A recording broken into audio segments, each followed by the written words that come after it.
വീട്ടിലൊന്നും ഉറങ്ങാനൊന്നും കഴിയുന്നില്ല. നേരം വണ്ണു 2 ദിവസമായി ഉറങ്ങാത്ത, ഫുള്ള് ചളിയും വെള്ളയിലായിട്ട് നമുക്ക് ഉറങ്ങാനും കഴിയില്ല, കളിക്കാനും കഴിയുന്നില്ല. രാത്രിയില് ഫുള്ള് മഴ പെയ്തിട്ട് വെള്ളം കയറലും ഇടിയലെല്ലാം.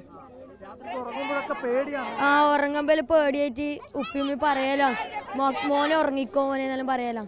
രാത്രിയൊക്കെ പേടിയാവലോ, ഭയങ്കര പേടി. ഇന്നലെ രാത്രിയാണോ വീട്ടിലൊക്കെ ഇങ്ങനെ വെള്ളവും ചളിയൊക്കെ? ഇന്നലെ രാവിലെ തുടങ്ങിയതാ മഴ. രാത്രിയാകുമ്പോൾ വെള്ളമൊക്കെ വരാൻ തുടങ്ങി, പിന്നെ പേടിയാവാൻ തുടങ്ങി. പിന്നെ ഉറങ്ങലൊന്നുമില്ല, 2-3 ദിവസമായി ഉറങ്ങാത്ത വൃത്തിക്ക്. കളിക്കുന്ന കളിസ്ഥലൊക്കെ പോയോ? ആ പോയി. മണ്ണും ചളിയെല്ലാം, ഫുള്ള് മണ്ണും ചളിയെല്ലാം, വെള്ളമെല്ലാം കേറി. രാവിലെ മദ്രസിലേക്കൊന്നും പോവാനൊന്നും കഴിയുന്നില്ല. രാവിലെ ചളി, റോട്ടിൽ ഫുള്ള് ചളിയായിട്ട് ചളിയിലേക്കൂടി നടക്കാണ്ട് പോവാൻ കഴിയില്ല. മദ്രസില് ബാഗ് വെച്ചിട്ട് ഇങ്ങോട്ടേക്ക് എടുത്താ ഡ്രസ്.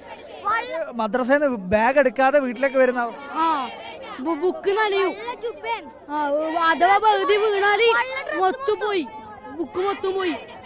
യൂണിഫോം മൊത്തം പോവും, വെള്ള യൂണിഫോം മൊത്തം ചളിയായിട്ടില്ല. ഇപ്പൊ മദ്രസയിലുള്ള വെള്ള യൂണിഫോം അത് മൊത്തം ഇപ്പൊ ചളിയാന്ന്.